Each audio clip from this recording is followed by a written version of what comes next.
राधा कृष्णचंद्र भगवान की, श्री लक्ष्मी नारायण भगवान की, श्री भक्तमाल ग्रंथ की जय जय श्री सीताराम। हरि ओम तच्छंजोरा वृणीमहे गातुं यज्ञान गातुं यज्ञपतये दैवी स्वस्तिरस्तु नः स्वस्तिर्मानुषेभ्यः ऊर्ध्वं जगातु भेषजं शन्नो अस्तु द्विपदे शञ्चतुष्पदे वाञ्छाकल्पतरुभ्यश्च कृपा सिन्धुभ्य एव च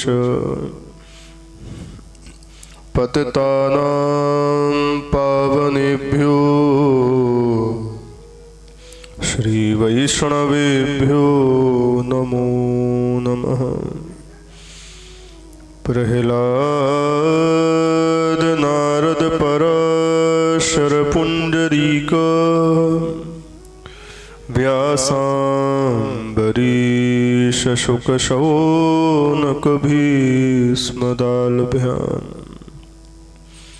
रुक्मांगदार्जुन वसिष्ठ विभीषणादीन् एतानहं परमभागवतान् नमामि। श्री गुरु अग्रदेव आज्ञादयी भक्तन को यश गाव भवसागर से तरन को नाही नान उपाव। बार बार वंदन करूं श्रीनाभायन काढ़्यो गावा वेद को श्री भक्तमाल रस देन। श्री प्रियादास जो के पद कमल मैं सुमरो बारंबार किन्हीं भक्ति रस बोधनी टीका सुख सार। श्री हरि जो आय विराजिए कथा सुनो इतिहास तुम श्रोता भक्त माल के तुम पद रज मम आस। तुम पीछे जोर हूँ श्रोता है रस खान तिनके सकल मनोरथ पूजवहु श्री भगवान। भक्त भक्ति भगवंत गुरु चतुर नाम बपु एक इनके पगवंदन किए नाशत विघ्न अनेक। लक्ष्मीनाथ समारंभां नाथयामुनमध्यमाम् अस्मदाचार्यपर्यन्तां श्रीवन्दे गुरुपरम्पराम्। यो नित्यमच्युतपदां भुजयुग्मरुक्मो व्यामोहतस्तदितराणि तृणाय मेने। अस्मद्गुरोर्भगवतोऽस्य दयैकसिन्धोः रामानुजार्यचरणो शरणं प्रपद्ये। शाण्डिल्या वयवंशवार्धिविधुं श्रीकौशलेशार्चकं विश्वक्सेनयतीन्द्रदेशिकपदद्वन्द्वारविन्दाश्रितं स्वाचार्ये सुयतौ जगद्गुरुवरे श्रीरामनारायणे नित्यं सक्तमतिं जगद्गुरुवरं श्रीवासुदेवं भजे। स्वस्त श्री वासुदेवं भजे। स्वस्त श्रीमते रामानुजाय नमः। स्वस्त श्रीमते भाष्यकाराय नमः। श्री परांकुश परकाल यतिवर बर्बर प्रतिपाद भी कर गुरुभ्यो नमः। श्री जानकी कांत स्मरणं श्री राधा कांत स्मरणं श्री लक्ष्मी कांत स्मरणं संत पूर्वाचार्या सहायाः समस्त वैष्णवाचार्या सहायाः। बोलिए श्री सीताराम नाम महाराज की। श्री सीतारामचंद्र भगवान की। श्री राधा कृष्णचंद्र भगवान की। श्री लक्ष्मी नारायण भगवान की। श्री काशी विश्वनाथ भगवान की। श्री अन्नपूर्णा महारानी की। श्री भक्तमाल ग्रंथ की। श्री बिल्वमंगल जी महाराज की। श्री भाष्यकार रामानुज स्वामी जी महाराज की। अपने अपने गुरु गोविंद की। अपने अपने माता पिता की। सब संतन की। सब भक्तन की। सर्वेश्वरी जगत जननी गौ माता की। श्री श्रावण झूला महोत्सव की। श्री नाग पंचमी महोत्सव की। जय जय श्री सीताराम। श्री राम जय जय राम।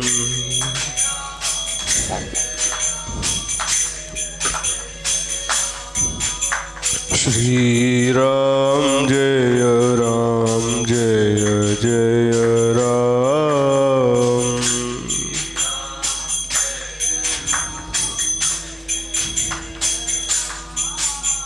श्री राम जय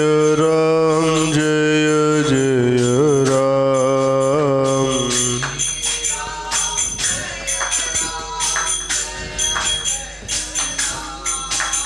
श्री राम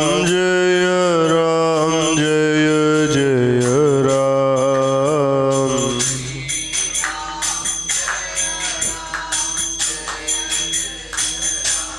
बोलो श्री राम जय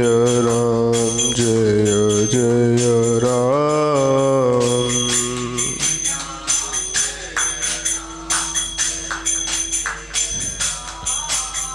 श्री राम जय जय राम।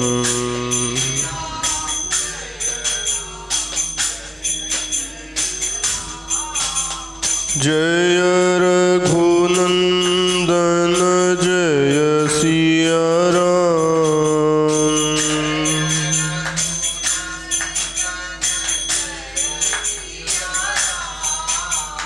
जय यदुनंदन राधे श्याम।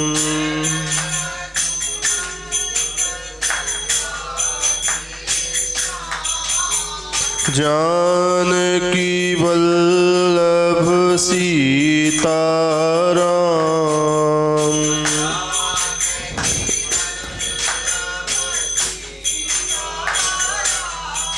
श्री राधा वल्लभ राधे श्याम।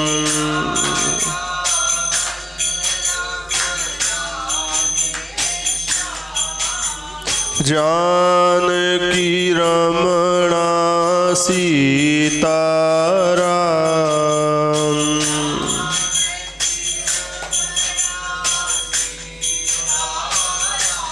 श्री राधा रमणा राधे श्याम।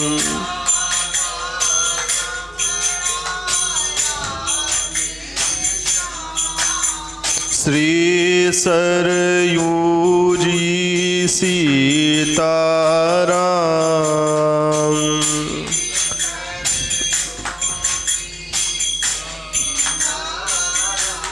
जय जय श्री यमुना जी राधे श्याम।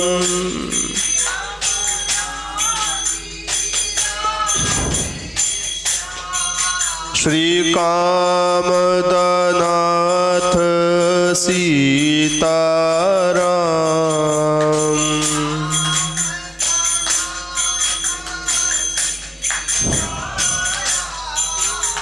श्री गोवर्धन राधे श्याम।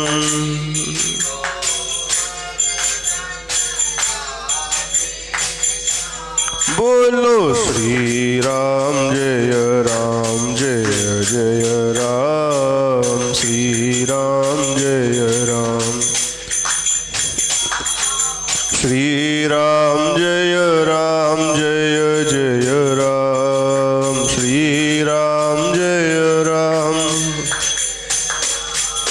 श्री राम जय जय राम। श्री राम जय जय। बोलो श्री राम जय जय राम। श्री राम जय राम। जय गोमाता जय गोपाल जय गोमाता। प्यारे जय गोमाता जय गोपाल जय गोमाता। भगत वत्सल प्रभु दीन दयाल। प्यारे भगत वत्सल प्रभु दीन दयाल। प्रभु दीन दयाल। प्रभु दीन दयाल। प्रभु दीन दयाल। प्रभु दीन दयाल। हो प्रभु दीन दयाल। हो प्रभु दीन दयाल। हो प्रभु दीन दयाल। हो प्रभु दीन दयाल। जय जय भगत वत्सल प्रभु दीन दयाल। भगत वत्सल प्रभु। जय गोमाता जय गोपाल जय गोमाता जय गोपाल। जय गोमाता जय गोपाल जय गोमाता। भगत वत्सल प्रभु दीन दयाल। प्रभु दीन दयाल।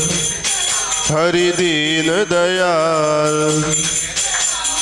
पतित पावन दीन दयाल। अधम उदाहरण दीन दयाल। दीन बंधु प्रभु दीन दयाल। श्री आनंद सिंधु दीन दयाल। राजीव लोचन दीन दयाल। पुंडरीकाक्ष दीन दयाल। श्री जगन्नाथ दीन दयाल। श्री बद्रीनाथ दीन दयाल। श्री द्वारिकानाथ दीन दयाल। जय जय श्री रामेश्वर दीन दयाल। जय जय श्री वृंदावन दीन दयाल। जय जय श्री गोवर्धन दीन दयाल। श्री जानकी वल्लभ दीन दयाल। श्री राधा रमण दीन दयाल। जय जय जय राधा वल्लभ दीन दयाल, जय जय रसिक वल्लभ दीन दयाल, जय जय भगत बचल प्रभु दीन दयाल, भगत बचल प्रभु।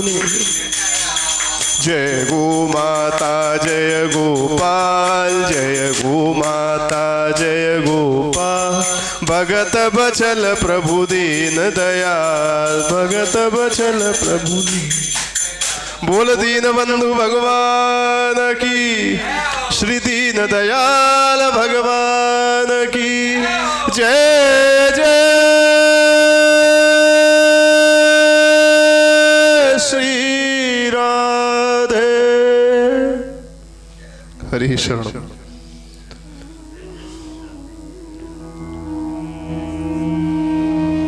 श्री सीताराम नाम महाराज की दिव्य कृपा और करुणा के अनुग्रह के फलस्वरूप श्री भगवान के दिव्य रसिक चरणानुरागी भक्तों का पवित्र चरित्र बड़े ही आनंद एवं हर्ष के साथ में हम सभी लोग श्रवण कर रहे हैं। ये श्री ठाकुर जी का और भगवान के प्रिय जनों का अर्थात वैष्णव जनों का, भक्त जनों का, महापुरुषों का दिव्य अहेतुक अनुग्रह हम सबके ऊपर है। संसार में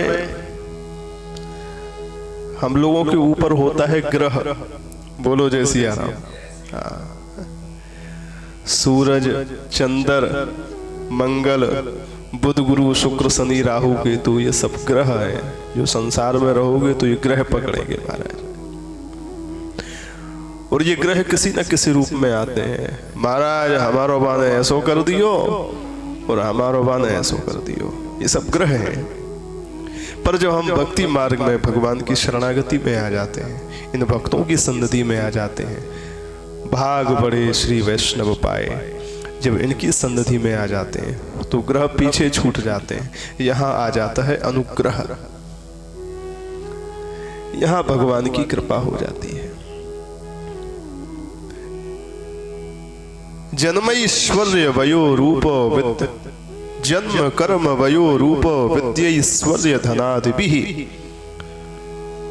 यद्यपि न भवेत् स्तंभ तत्रायं मद अनुग्रह।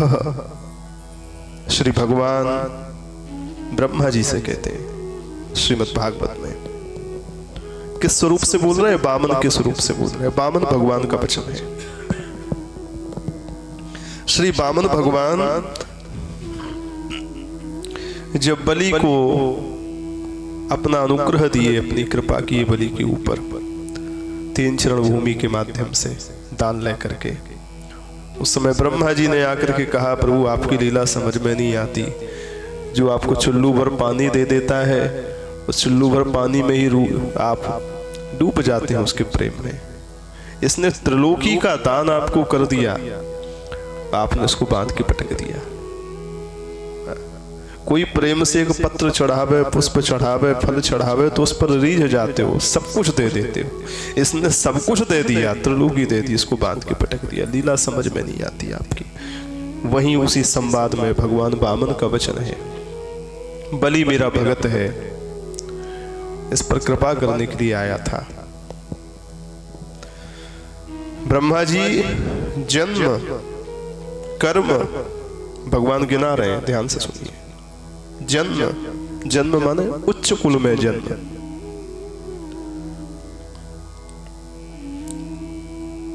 निकृष्ट कुल में जन्म हो गया तो कोई पूछ नहीं रहा, लेकिन बहुत बड़े किसी दिव्य कुल में जन्म हुआ, जिस कुल की श्रेष्ठ कीर्ति हो। जैसे यथा उदाहरण से कहूं, रघुकुल रीति सदा चली आई, प्राण जाहि परु बचन न जाई। तो ऐसे कुल भी प्रसिद्ध हो जाते हैं। किस कुल के हो? बोले भाई रघुकुल के हैं। किस कुल के हो? बोले पांडु कुल के हैं, पांडवों के कुल के हैं। कुल की उच्च कुल की प्राप्ति, उस कुल में जन्म कर्म, श्रेष्ठ कर्मों को करना। खाना पीना सोना तो सब करते हैं, लेकिन ऐसा कर्म किया कि जिंदगी क्या, सृष्टि अनादि काल तक सृष्टि उस कर्म को याद कर रही है। उनकी कीर्ति अमर होगी उनके दिव्य कर्मों को करने से। जन्म कर्म वयो माने अवस्था, वय माने अवस्था, बड़ी अवस्था होगी। रूप सुंदरता, रूप माने सुंदरता। जन्म कर्म वयो रूप विद्यैश्वर्य, यहां दो हो गए, एक विद्या अर्थात ज्ञान, और उसके बाद ऐश्वर्य, बहुत ज्यादा श्रेष्ठ संपत्ति को प्राप्त कर लेना, ऐश्वर्य को प्राप्त कर लेना। विद्यैश्वर्य धनादिभिः, धन संपत्ति आदि आदि भगवान ने सब गिनाए। उच्च कुल में जन्म हो जाना, श्रेष्ठ कर्मों को करना, बड़ी अवस्था हो जाना, सुंदर रूप प्राप्त कर लेना, अथवा विद्यावान बन जाना, अथवा धनवान बन जाना, अथवा संसार में बहुत ऐश्वर्य की प्राप्ति कर लेना। ये अगर किसी के पास होते हैं ना ब्रह्मा जी, तो क्या होता है इनके साथ में? बोले अभिमान पीछे पीछे आ जाता है। क्या आ जाता है पीछे पीछे? अभिमान। किसी को अपनी सुंदरता का अभिमान है, मैं बड़ा सुंदर हूं, ये तो ऐसा ही है। किसी सुंदरी को अपनी सुंदरता का अभिमान हो जाता है, मैं बड़ी सुंदरी हूं, ये ऐसी ही है। किसी को उच्च कुल का अभिमान हो जाता है, किसी को अपनी विद्या का ज्ञान का अभिमान हो जाता है, किसी को ऐश्वर्य का अभिमान हो जाता है। असन ही को जन्मा जगमाही, प्रभुता पाहि चाहि मदनाही। ऐश्वर्य का अभिमान, पद प्रतिष्ठा का अभिमान, ये सब क्या करने वाले हैं? श्री ब्रह्मा जी से ठाकुर जी कहते हैं अभिमान देने वाले हैं। परंतु भगवान समझाते हुए कहते हैं ब्रह्मा जी, किसी के पास में उच्च कुल हो, किसी के पास में बहुत धन हो, किसी के पास में बहुत ऐश्वर्य हो, किसी के पास में बहुत ज्ञान विद्या हो, किसी के पास में श्रेष्ठ कर्म भी किसी ने कर लिए हो, किसी की अवस्था भी बहुत बड़ी हो, और कोई बहुत बड़ा रूपवान भी हो, ये सब गुण हैं, ये सब वस्तुएं उपलब्ध हैं किसी के जीवन में, लेकिन फिर भी अभिमान नहीं, दीनता से भरा है। समझ लो वहां क्या है? बोले वहां मेरा अनुग्रह है। तत्रायम मद अनुग्रह, वहां मेरी कृपा है, वहां मेरा अनुग्रह है। नहीं, ये सब वस्तुएं तो जीव को अभिमान से भरने वाली है। कल चर्चा हुई थी थोड़ी सी, बीच में थोड़ा हनुमान जी का स्मरण हुआ था कल बीच में। इससे अच्छा दृष्टांत और क्या मिल सकता है? हनुमान जी के पास सब कुछ है। जन्म कर्म वयो रूप विद्येश्वर धनादि में क्या कमी है? धन संपत्ति की बात करें तो स्वर्ण शैलाभ देहम, पूरा शरीर ही सोने के समान चमचमाता है। ऐश्वर्य की बात करें तो महाराज चारों जुग प्रताप तुम्हारा है, परिशुद्ध जगत उजियारा, कोई ऐश्वर्य की कमी है? विद्या की बात करें तो ज्ञान नाम अग्रगण्यम, ज्ञानियों में सबसे आगे है। विद्यावान गुणी अति चातुर। बल की बात करें तो अतुलित बल धाम, किसी भी प्रकार के सद्गुण की कोई कमी है, सब कुछ है। पर इतना सब होने के बाद भी श्री हनुमान जी के अंदर अभिमान नहीं है। श्री विभीषण जी ने पूछा महाराज आप तो इतने बड़े, हनुमान जी बोले नहीं बड़े नहीं, हम तो हैं असमय अधम, हम तो हैं अधम। तो बोले इतने बड़े हो फिर भी अपने को अधम बता रहे हो, ये सब क्या है? बोले कीन्ही कृपा सो मेरी गुण भरे बिलोचन नीर। ये भगवान का अनुग्रह है, मेरा कुछ नहीं है कि इतने सब गुण होने के बाद, इतने बड़े होने के बाद भी मैं इतना दीन बना हुआ हूं, ये भगवान का अनुग्रह है, मेरा कुछ नहीं है। इसलिए कोई व्यक्ति सेवा करे, परंतु सेवा करने के बाद भी सेवा का अभिमान रंच मात्र भी अंदर नहीं है, तो समझ लो इस पर ठाकुर जी की विशेष कृपा है।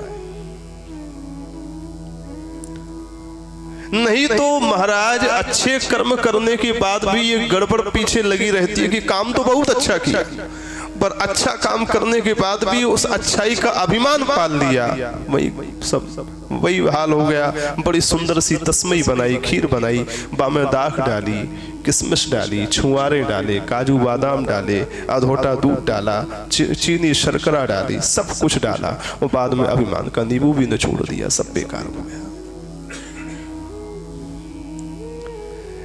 इसलिए हम भजन करें, हम साधन करें, हम ठाकुर जी की सेवा करें, हम श्री वैष्णव जनों की सेवा करें, हम गौ सेवा करें, हम कुछ भी अच्छा काम करें, पर इतना सब करने के बाद भी हमारे मन में ये भाव है कि मैंने कुछ नहीं किया। खाली बाहर से कहने के लिए नहीं, अंदर से। बाहर का कहना एक अलग है, वो अंदर से उस बात को मानना, उसमें स्थित रहना ये अलग है। अंदर से हम उस बात में स्थित हो कि नहीं, ये मैंने नहीं किया, मैं कौन होता हूं करने वाला, तो ठाकुर जी ने कराना था इसलिए उनको मेरे माध्यम से करा दिया, मैं किस बात का अभिमान पालूं। अगर ऐसी स्थिति बनी है तो समझ लो ठाकुर जी की कृपा है।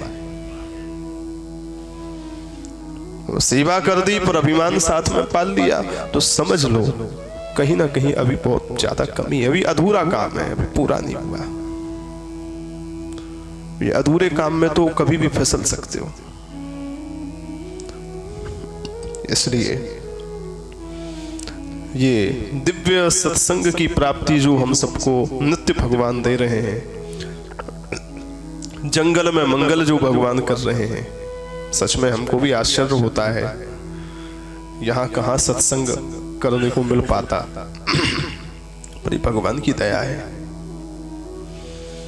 भगवान के भरोसे हो तो जंगल में भी भोजन पाने की व्यवस्था हो जाती है। ये आत्मा का भोजन भगवान ने हम सबको दिया, भगवान की कृपा है। अस्तु प्रसंग पर आते हैं। कल हमारी चर्चा चल रही थी बाबा श्री बिल्व मंगल जी की,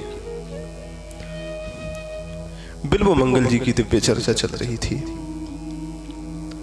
सबसे पहले तो इतना जान लीजिए, कल जो भी चर्चा हुई बिल्व मंगल जी के चरित्र को श्रवण, जो जितना भी कल किया या आगे जो भी हम करने वाले हैं, उनके चरित्र को सुनकर के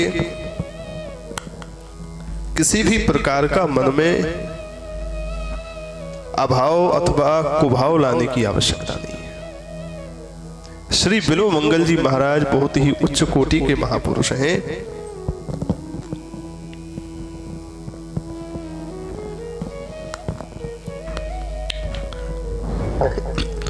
श्री बिल्व मंगल जी महाराज बहुत ही उच्च कोटि के महापुरुष हैं, भगवदीय जीव हैं। ये जो कुछ भी घटनाक्रम इनके जीवन में होता है, एक तो सब भगवत इच्छा, कुछ प्रारब्ध होता है जिस प्रारब्ध के कारण भगवान की इच्छा उसमें रहती है, और दूसरा भगवान की इच्छा में भी यही हित छुपा रहता है कि इन घटनाक्रमों के द्वारा हमारे जो अन्य वैष्णव जन हैं, भक्त जन हैं, उनको शिक्षा मिले। लोक शिक्षा के लिए ये सब होता है। अब जैसे श्री मानस जी में नारद जी का मोह बड़ा प्रसिद्ध है ना? नारद जी का मोह मानस में बड़ा प्रसिद्ध है। नारद जी को शैल नदी की कन्या राजकुमारी से प्रेम हो गया। वो कैसा प्रेम हुआ पहले हम लोग चर्चा कर चुके। तो अब क्या वो नारद जी की कमी है? नहीं, नारद जी की कमी नहीं है। नारद जी को माध्यम बना करके श्री ठाकुर जी हम जैसे भक्तों को लोक शिक्षा देना चाहते हैं, और उस लोक शिक्षा के माध्यम से बताना चाहते हैं कि भैया अभिमान से बच के रहना, कितने भी बड़े सिद्ध हो जाओ। और दूसरा ये भी बताना चाहते हैं कि तुम कितने भी तुम्हारा पतन हो जाए, तुम कितने भी पतित हो जाओ, अभिमानी हो जाओ, लेकिन अगर मेरे भरोसे हो तो मैं तुम्हारा हाथ छोड़ता नहीं हूं, मैं संभाले रहता हूं, मैं निकाल लाता हूं। ठाकुर जी संभालते। श्री बिल्व मंगल जी महाराज दक्षिण भारत का आपका शरीर, कृष्ण वेणा नदी के तट गांव का कल चर्चा हुई, और चिंतामणि के साथ जो प्रेम हुआ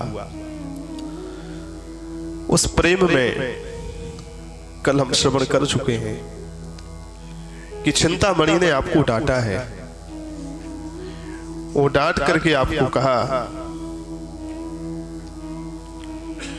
जैसो मन मेरे हाड़ चाम सो लगायो, तैसो श्याम सो लगावो तो पे जानिए सयान के। जैसा मेरे हाड़ चाम से तुमने मन लगाया, ऐसा ही मन अगर आप भगवान श्याम सुंदर से लगाते तो मैं जानती कि आप बहुत चतुर हैं। क्योंकि सारी चतुराई तो यही है महाराज, जो छल छाण भजहि रघुवीरा, नीति निपुण सोई परम सयाना, श्रुत सिद्धांत नीक देहि जाना।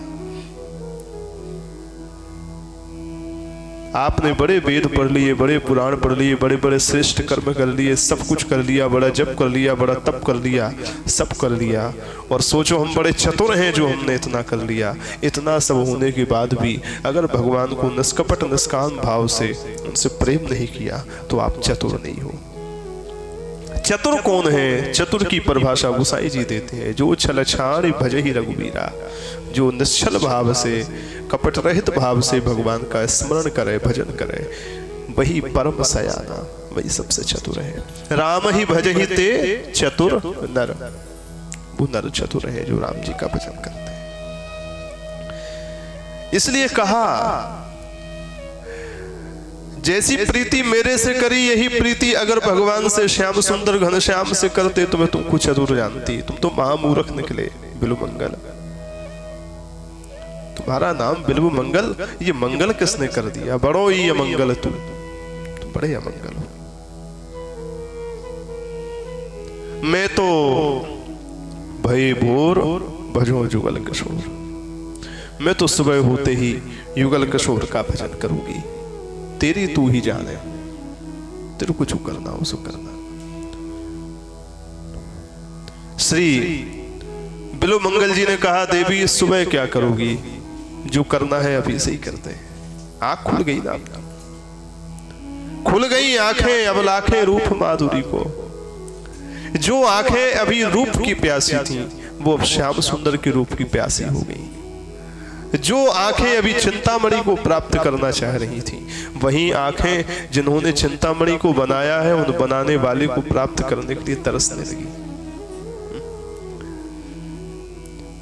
इसलिए कहा, देवी सुबह से क्या, अभी से शुरू करते हैं। बस हाथ में वीणा ली और शुरू हो गए। जुगल किशोर हमारो ठाकुर, जुगल किशोर हमारो ठाकुर, जुगल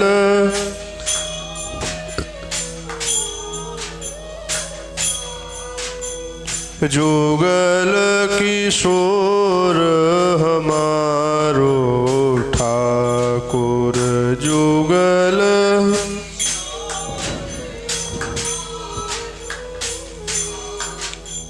सदा सर्वदा हम हैं उनके, सदा सर्वदा, सदा सर्वदा हम हैं उनके, सदा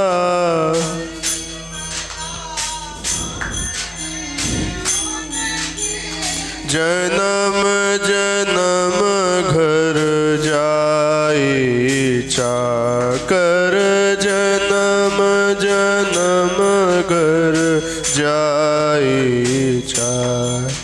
हे प्यारे, जन्म जन्म आपकी चाकरी करने को मिले, सेवा करने को मिले, बस यही मन में भाव है। आप हमारे जन्म जन्म घर जाए चाकर, जन्म जन्म घर जाए,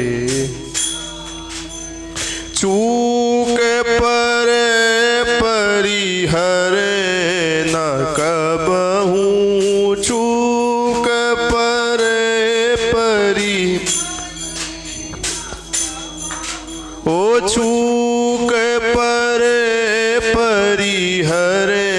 न कबहूँ चूक परे परी।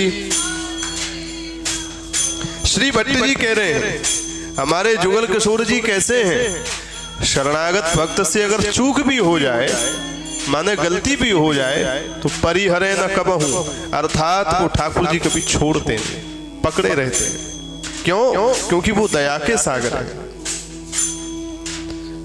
चूक परे परिहरे न कबहूँ चूक परे परी।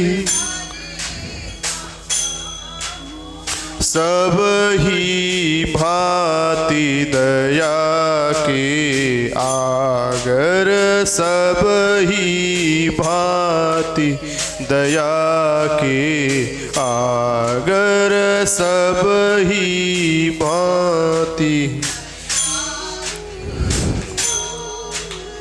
जय श्री भट्ट प्रगट त्रिभुवन में, जय श्री भट्ट प्रगट त्रिभुवन, जय श्री भट्ट प्रगट त्रिभुवन में, जय श्री।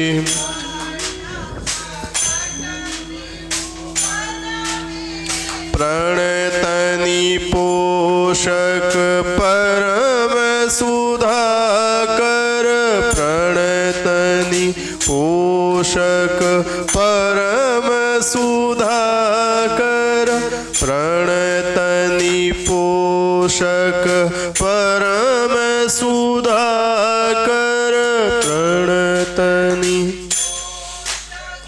परम सुधा। सदा सर्वदा हम हैं उनके, सदा सर्वदा हम हैं, ओ सदा सर्वदा हम हैं उनके, सदा।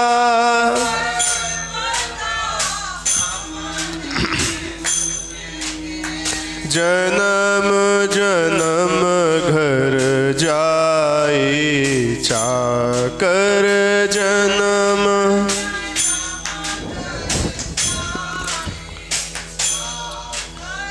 जुगल किशोर हमारो ठाकुर, जुगल किशोर हमारो, जुगल किशोर हमारो ठाकुर, जुगल किशोर, जुगल किशोर हमारो ठाकुर, जुगल किशोर हमारो, जुगल किशोर हमारो ठाकुर, जुगल किशोर। बोले जुगल किशोर भगवान की। मैं तो भये भोर भजो जुगल किशोर अब, मैं तो भये भोर अब जुगल किशोर अब, मैं तो भये भोर भजो जुगल किशोर अब, मैं तो भोर भजो जुगल। तेरी तू ही जाने चाहो करो मन मान के, तेरी तू ही जाने चाहो करो मन मान, ओ तेरी तू ही जाने चाहो करो मन मान के, हो तेरी तू ही जाने चाहो। कहा आप तो जुगल किशोर का भजन करना है, वो सब करने लगे दोनों। बीत गई रात, पूरी रात बीत गई महाराज। चाखे रस रंग ओ उमंग अंग न्यारी। श्री प्रियादास जी कहते हैं दोनों के मन में बस अब एक ही इच्छा है कि हे प्रभु अब हमें आपकी प्राप्ति करनी है। बहुत भोग लिया संसार का विषय भोग, बहुत भोग लिया, अब हमें आपकी प्राप्ति करनी है, क्योंकि हमने सुना है आपके दिव्य रस में, आपके दिव्य आनंद में कोटि विषय बारिये, करोड़ों विषय सुखों को न्योछावर कर दिया जाए, तब भी करोड़ों विषय सुखों में वो सुख नहीं जो हे आनंद सिंधु आपके चरणों की भक्ति में है, आपकी रूप माधुरी में है। इसलिए हमें अब आपकी आवश्यकता है। महाराज, कूकर शूकर करत है विश्व विषया को भोग, तुलसी प्रथा न खोइए यह तन भजवे जो। इस मनुष्य शरीर के द्वारा हम जिस विषय का भोग कर रहे हैं, जो आहार निद्रा भय मैथुन में फंसे हैं, श्री गोसाई तुलसीदास जी कहते हैं वो आहार निद्रा भय मैथुन, वो विषय भोग तो कूकर माने कुत्ता, शूकर माने सुअर भी कर लेते हैं। कूकर शूकर करत है विश्व विषया को भोग। ये विषय क्या है? बोले विश्व जहर है। इस विषय रूपी विष का भोग तो कूकर शूकर करते हैं। तुम्हारा ये मनुष्य शरीर खाली विषय भोग के लिए नहीं है। गोसाई जी कहते हैं तुलसी वृथा ना खोइए, इसको व्यर्थ मत जाने दीजिए। ये क्यों है, किस लिए है? यह तन भजवे जो, ये तो राम जी के भजन के लिए है, इससे उसकी प्राप्ति करो। कल की कथा में हमने कहा था जो वस्तु जिस श्रेणी की हो उससे वैसा ही काम लो तो ये बुद्धिमानी है। प्रधानमंत्री के द्वारा हम फावड़ा नहीं चलवा सकते। जो देश संभाल सकता है उससे हम बेलदारी करवा सकते हैं क्या? ये बुद्धिमानी नहीं है। ऐसे ही बड़े भाग मानुष तन पावा, ये केवल भाग्य से नहीं मिला, सौभाग्य से नहीं मिला, ये बड़े भाग से मिला। और बड़े भाग क्या है? बोले बड़ा भाग ये राम जी की कृपा है। ये राम जी की कृपा से ही बड़े भाग से मिला। उस बड़े भाग में भी, मनुष्य शरीर में भी तुमको बड़े भाग पाइए सत्संगा। गोसाई जी कहते हैं बड़े भाग से ये सत्संग मिल गया है, कम से कम अब तो बच जाओ। कई लोग कथा भी सुनते हैं तो सोचते हैं बस कानों से सुनो, उसको हृदय में मत बैठने दो। बोलो जय सिया राम ना, क्यों? बोले हृदय में बैठ जाएगी हमारा संसार ही खत्म हो जाएगा। बाप रे बाप, जब तुम्हें संसार खत्म नहीं करना है तो यहाँ आए क्यों? एक बार मैंने बताया था, एक सेठ जी कथा सुनने आते थे, रोज कथा सुनते थे। एक बार कथा में लेट हो गए। सुनाने वाले महापुरुष ने पूछा सेठ जी आज विलंब कैसे हो गया? 6 बजे का टाइम है, आप 6:30 पे आए। सेठ जी ने कहा क्या करें महाराज, वो हमारा पोता जो है मचल गया, हम भी चलेंगे कथा में, हम भी चलेंगे। तो कहा ये तो अच्छी बात है, अगर कथा में आना चाह रहा था, इतना रो रहा था तो आप ले आते। बोले नहीं महाराज, कथा में उसको कैसे ले आए? क्यों? बोले कथा में आकर के वो बैठ जाता और कहीं कथा उसके अंदर बैठ जाती तब।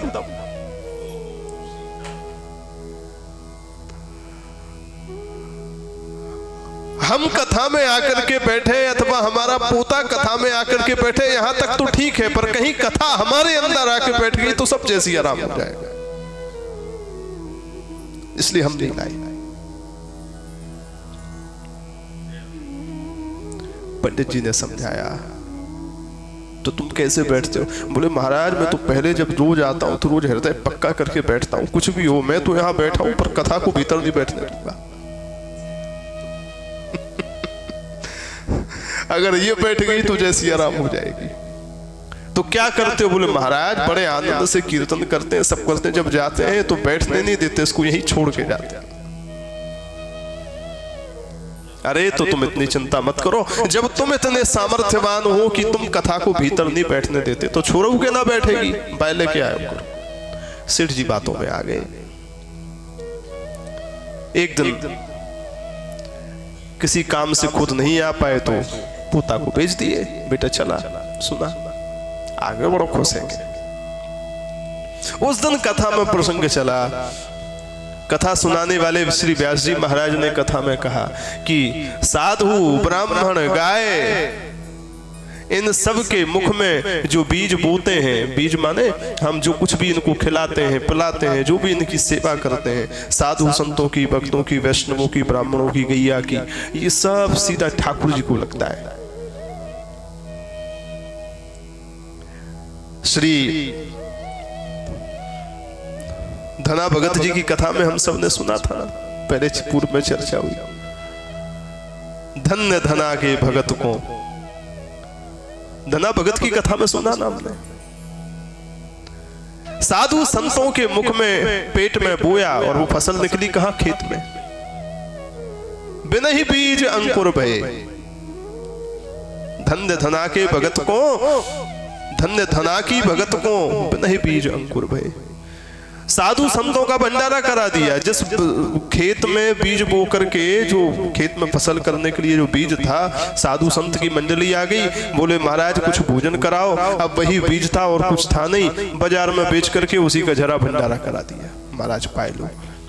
लोगों ने कहा फसल कैसे होगी? अब बोलो जो होना होगा सो होगा। परिणाम क्या हुआ? खेत में फसल बोई नहीं गई, बीज बोया नहीं गया, और साधु संतों के पेट में बीज चला गया। बीज डाला संतों के पेट में, निकल पड़ा खेत में, अपने आप ही फसल लहलहाने लगी। और ऐसी फसल आई कि महाराज काऊ की वैसी फसल ना दी। किसी दिन धना भगत की चर्चा करेंगे विस्तार से। तो कहने का मतलब यही कोई चर्चा चली होगी कथा में, उनके मुख से निकला कि साधु संतों के, भक्तों के, वैष्णवों के, ब्राह्मणों के, गाय के मुख में जो बोया हुआ होता है वो सीधा भगवान के पेट में जाता है। कथा सुना होता, अरे ये तो कितनी अच्छी बात है। दुकान चलाता था परछोनी की, सेठ जी की। अगले दिन वो दुकान पर बैठा, सेठ जी कथा में आ गए। कथा सुन करके जब दुकान पर पहुंचे तो देखा जो दाल का जो डब्बा रखा था आगे परचूनी की दुकान पर, सब दाल चावल सब बाहर रखा रहता ना बोरियों में। जिस टीना में दाल भरी थी, जिस टीना में चावल भरा था, अन्न भरा था, सब खाली पड़े थे। बोले लाला जी सब खाली कैसे हैं? सबरी बिक गई का? आज इतनी दुकानदारी है कि सबरी बिक गई। बा ने मुस्कुरा करके कही, दादाजी बिकी ना है तो ये सब खाली कैसे है? सेठ जी पहले तो घुसे गए। एक दिन कथा में गयो, ऐसो चमत्कार भयो, एक ही दिन में इतना व्यापार है गयो। बोले दादाजी बिकी ना है तो बोले कल कथा में गए तो महाराज जी ने कही, साधु संत ब्राह्मणन के मुख में, गाय के मुख में जो जावे सीधो भगवान को लगे। एक गैया आई खा रही, मैंने की सीधी भगवान खा रहे हैं जाके मुंह से। सो महाराज मैंने रोकी ना ने, वो सब चट करके चली गई। बोलो जय सिया राम। अरे राम राम राम राम जी, तो गड़बड़ है गई। मैंने महाराज जी सब पहले ही कही, कथा में मैं आके बैठूं ये तो ठीक है, कथा मेरे अंदर आके बैठ जाए ये ठीक नहीं। महाराज अगर ये मानसिकता बनी है तो बहुत गलत है, फिर कल्याण नहीं हो सकता।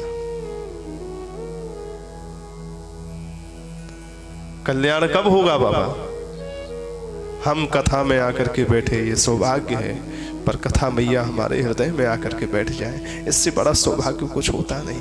हमने मैया को बैठाया, पिता को बैठाया, बेटा को बैठाया, पत्नी को बैठाया, मित्रों को बैठाया, धन संपत्ति पद प्रतिष्ठा ऐश्वर्य दुनियादारी न जाने क्या क्या, जननी जनक बंधु सुत उदारा, तनु धनु भवन सुहृद परिवारा, इन सब की ममता के रूप में इन सबको हृदय में बैठाया। जब तक ये बैठे रहे तब तक यह संसार का चक्र 84 का चक्र छूटा नहीं। पर जिस दिन कथा हृदय में आकर के बैठ जाएगी, कथा आते ही सबसे पहले इन सबको बाहर निकालेगी। और अगर ये रहेंगे भी तो जित देखो तो श्याममयी है।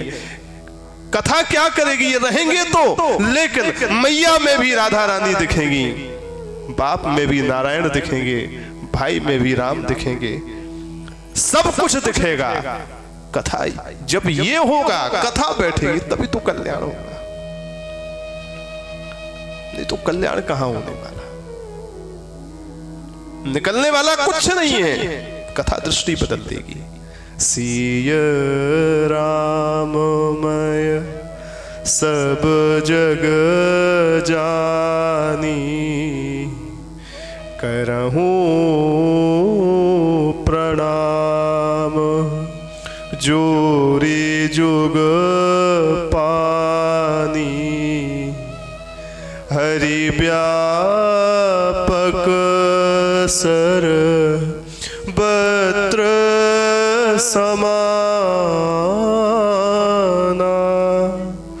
प्रेम ते प्रगट हो ही मैं जाना। कथा जब बैठेगी, वो कथा जब हृदय में बैठने के बाद जब ये दृष्टि बनेगी कि मातृ देवो भव, पितृ देवो भव, अतिथि देवो भव, आचार्य देवो भव, जब ये दृष्टि बनेगी, ये सब सीताराम के स्वरूप है, तब न कल्याण।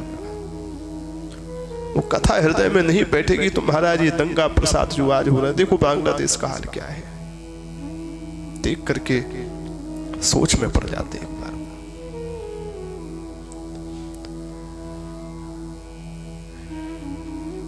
महाराज ये सद्बुद्धि ये भगवान की कृपा से, सत्संग से ही सुधरती है। अगर सत्संग जीवन में ना हो, भगवान की कथा जीवन में ना हो, तो आदमी कसाई बन जाता है। मानव मानव को खा रहा है। गजब की बात, जो मार रहे हैं वो ये नहीं सोच रहे कि आज हम इसको मार रहे हैं, कल के दिन मैं भी मरूंगा। दूसरे को मार के तो कोई अमर हो जाएगा क्या? कल के दिन वो भी मरेगा, कोई भरोसा नहीं कब टपक पड़े। इसलिए पेड़ के पत्ते को अगर आप, गिरे हुए पत्ते को अगर आप उसको जोड़ नहीं सकते तो तोड़ने का अधिकार तुमको किसी ने नहीं दिया। अगर पेड़ से पत्ता तोड़ रहे हो, डाली तोड़ रहे हो, तो क्या तुम जोड़ने की सामर्थ्य रखते हो? अगर जोड़ने की सामर्थ्य नहीं रखते तो तोड़ने का अधिकार तुमको किसने दिया? अगर तुम मरे हुए को जिंदा करने की सामर्थ्य रखते हो तो मारो, लेकिन जब तुम मरे हुए को जीवित नहीं कर सकते तो किसी जीवित व्यक्ति को मारने का अधिकार तुमको किसने दिया? प्रकृति अपने आप ही जिसका जब लिखा है मारेगी। तुम क्यों दंगा करके महाराज अपना नरक तैयार कर रहे हो? इसलिए सावधानी की आवश्यकता है, जागृति की आवश्यकता है, समाज को भी जागृति की आवश्यकता है महाराज। तो कूकर शूकर करत है विश्व विषया को भोग, तुलसी प्रथा न खोइए यह तन भजवे जोग। इस मनुष्य शरीर जो श्रेष्ठ श्रेणी में है, इसके द्वारा हम भगवान की प्राप्ति करें, विषय रूपी विष को ना खाएं, आनंद सिंधु के द्वारा आनंद रूपी अमृत को पिए, ये बुद्धिमानी है। बीत गई रात चले प्रात, आप पहुंचू ये वही जाप दृगनीर भर डारिए। सारी रात श्री जुगल किशोर के नामों का गायन करने में, भगवान नाम के कीर्तन करने में बीत गई। वो चले आप पहुंचो। चिंतामणि अपने रास्ते चली गई भजन करने के लिए, और श्री बिल्व मंगल जी अपने रास्ते चले गए भजन करने के लिए। और जा कैसे रहे हैं? बोले ये वही जाप, हृदय में केवल भगवान का नाम गान करते हुए, और केवल एक ही मन में रटन लगी है, हे प्रभु बस मुझे आपके दर्शन चाहिए, मुझे आपका दर्शन करना है। दृग नीर भर डारिए, नेत्र हमेशा प्रेमाश्रुओं से लबलबा रहे हैं, डबडबा रहे हैं, बरस रही हैं आंखें।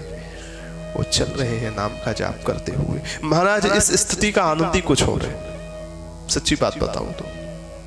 ये स्थिति भगवान की बड़ी दया और बड़ी कृपा से मिलती है कि जब हम सब छोड़ छाड़ के एकमात्र भगवान की याद में रोते हुए बस उनकी प्राप्ति के लिए निकले हों। अपनी भी चिंता जब नहीं रहेगी तो फिर जो अपने लोग हैं उनकी चिंता कहां से रहेगी? किसी की कोई चिंता नहीं। मैं क्या खाऊंगा, कहां सोऊंगा, क्या पीऊंगा, मेरी रक्षा कैसे होगी, ये सब चिंताओं को छोड़ करके बस समर्पित भाव से जब हम रास्ते में चल रहे हो उनको याद करके, तब देखो उसका मजा क्या है। ऐसी स्थिति में भी भक्त वत्सल संभालने नहीं आए तो फिर वो भक्त वत्सल काहे के? तब तो उनको आना ही पड़ता है। वो जब तक नहीं निकल पाते तब तक वो आते भी नहीं। अपने अपने रास्ते चले श्री बिल्वमंगल जी महाराज।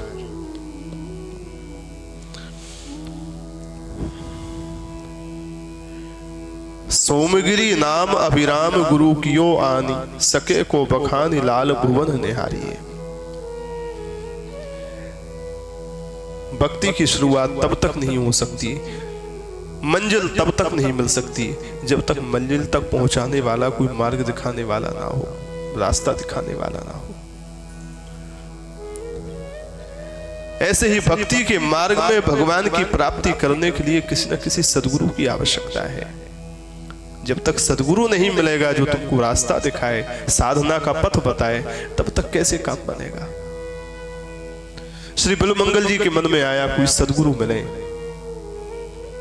तब श्री बिहारी जी के दर्शन करें तो ज्यादा अच्छा रहेगा। भ्रमण करते करते एक आश्रम मिला। बड़े ही प्यारे भक्त थे भगवान के, महापुरुष थे, संत थे, जिनका नाम था सोमगिरी। उन सोमगिरी नाम के जो महापुरुष थे उनके आश्रम में आप निवास किए, उन महापुरुष की आप सेवा किए। उस सेवा करने के बाद उन्हीं के चरणों में शरणागति ग्रहण करके गुरु दीक्षा का मंत्र लिए और मंत्र लेकर के वहीं सेवा करने लगे। 1 वर्ष तक वहां पर सेवा किए, मंत्र जाप किए। विद्वान तो थे ही, कल हमारी चर्चा हुई थी, ब्राह्मण शरीर था, वेद पुराणों के शास्त्रों के विद्वान थे, उद्भट विद्वान थे। विद्वान तो थे ही, इसलिए शास्त्रों के पुराणों के स्वाध्याय में और भगवान की लीलाओं के गायन में ही आपका समय बीता। गुरु जी की आज्ञा हुई, बिल्वमंगल इतने विद्वान हो, भगवान की पराभक्ति भी प्राप्त हो ही रही है, इसको सार्थक करते हुए भगवान के दिव्य लीला चरित्रों का गायन करो, उनका लेखन करो। आपने बड़े ही आनंद से श्री कृष्ण करणामृत नाम का बड़ा ही दिव्य सुंदर ग्रंथ लिखा, जिसका नाम है श्री कृष्ण करणामृत। बड़ा ही दिव्य ग्रंथ है महाराज। इस दिव्य ग्रंथ में भगवान श्री राधा गोविंद की दिव्य श्रृंगारमयी लीलाओं का, निकुंज की लीलाओं का दिव्य वर्णन है। क्या कहना, इस ग्रंथ को पढ़ने के लिए भी पात्रता चाहिए, हर किसी को नहीं पढ़ना है, पात्रता चाहिए।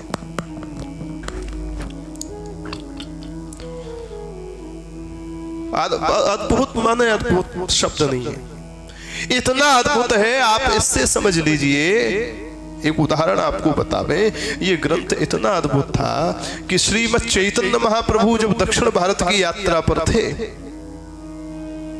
श्रीमद् चैतन्य महाप्रभु जो साक्षात श्री राधा माधव मिलित तनु हैं, साक्षात श्री राधा माधव के ही दिव्य अवतार हैं, श्री भगवान नाम का प्रचार करने के लिए, महामंत्र का प्रचार करने के लिए श्री राधा भाव भावित होकर के ठाकुर जी आए। श्रीमद् चैतन्य महाप्रभु के रूप में बंग की भूमि में, बंगाल की भूमि में अवतार हुआ, लगभग आज से 550-600 वर्ष पूर्व। और तो श्रीमद् चैतन्य महाप्रभु जी जब दक्षिण भारत की तीर्थ यात्रा पर थे, तो उस समय वहां पर चातुर्मास करने के लिए रुके। उस समय किसी व्यक्ति के मुख से श्रीमद् चैतन्य महाप्रभु ने श्री कृष्ण करणामृत के श्लोकों का श्रवण किया, पाठ सुना। कोई कर रहा था, विद्वान पाठ कर रहा था प्रेम में, ठाकुर जी को याद करके श्लोकों का। इन श्लोकों को और इन श्लोकों के भावों को सुनकर के, कृष्ण करणामृत ग्रंथ को सुनकर के श्रीमद् चैतन्य महाप्रभु रोमांचित हो गए। कितने दिव्य दिव्य भाव है।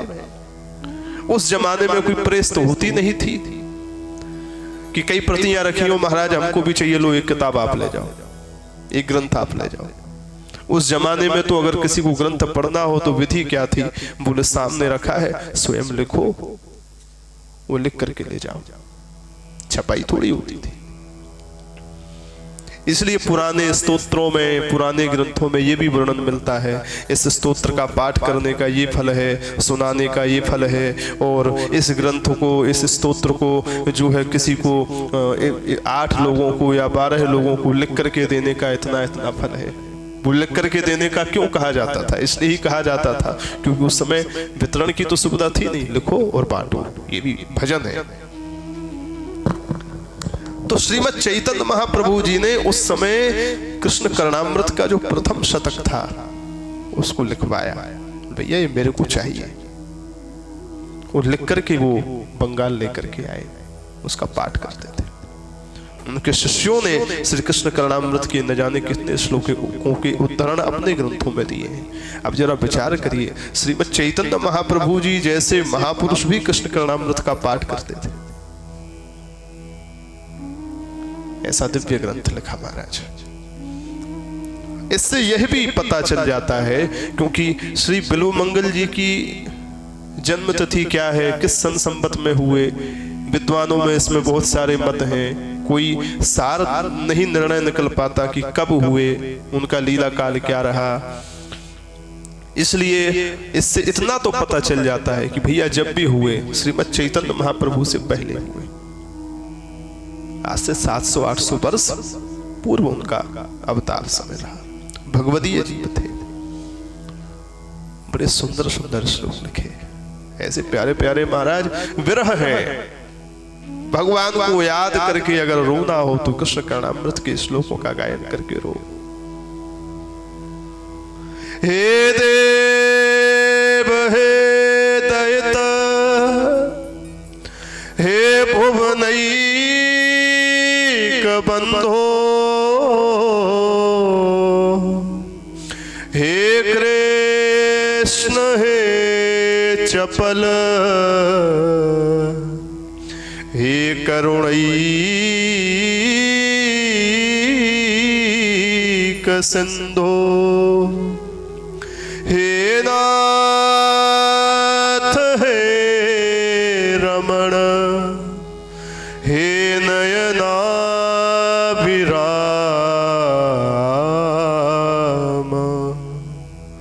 हा हा कदानुभविता पदम दृशोर में। हे नाथ हे रमण हे नयनाभिराम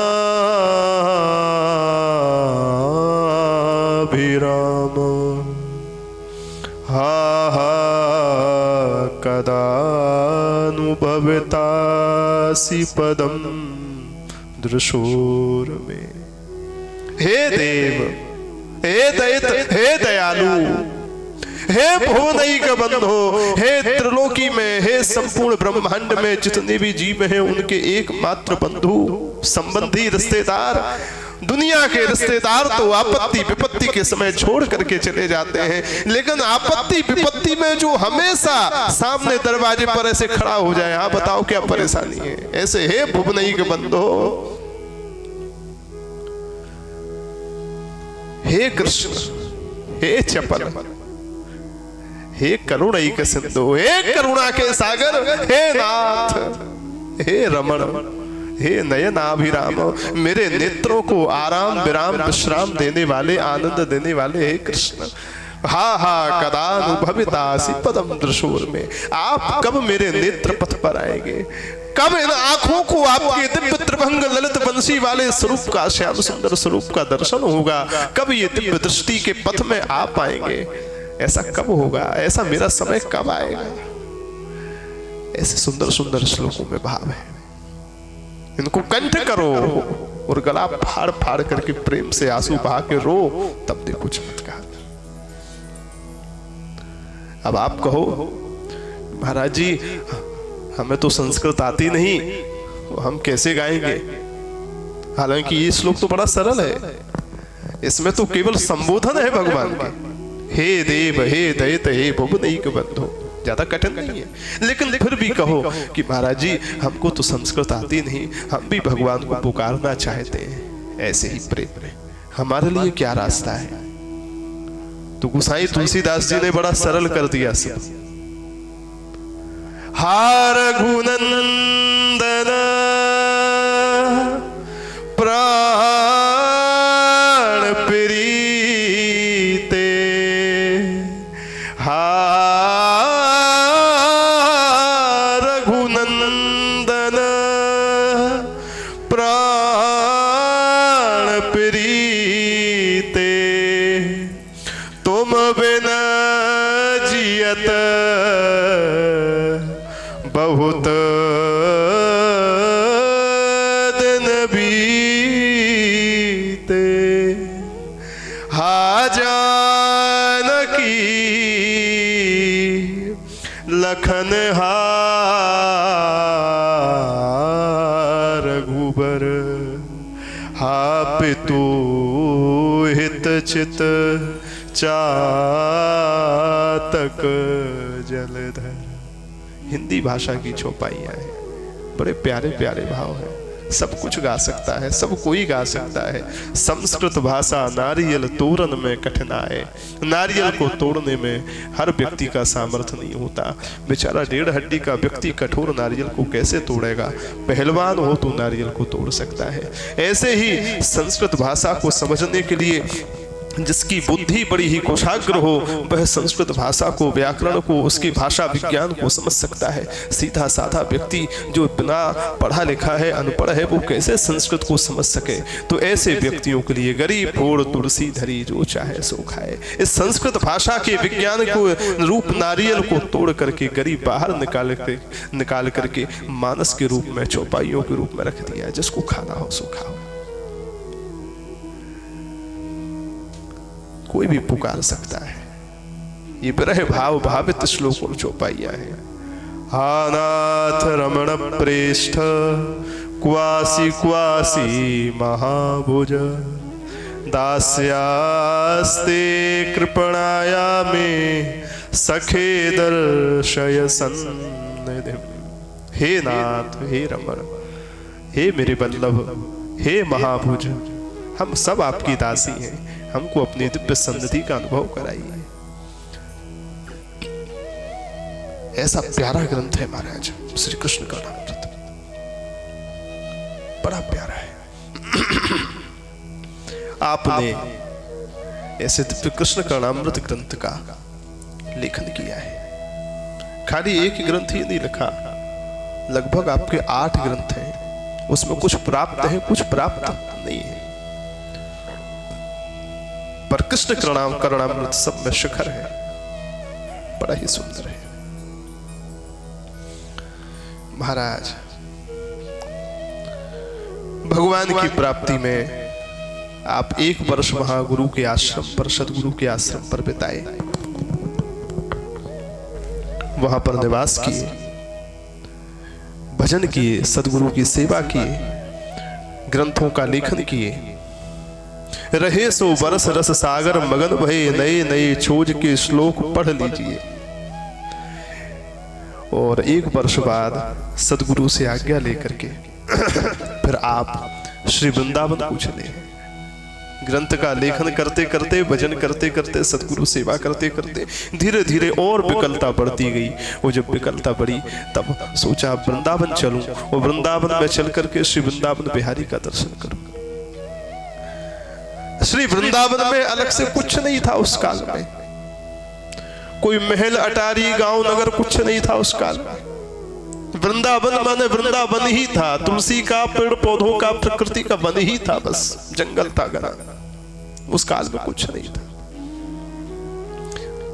बस लोगों से समझ करके यमुना जी का आश्रय लेकर के वृंदावन वास करते थे कि यही ठाकुर जी ने लीलाएं करी है, बस यही रहो। आप आए,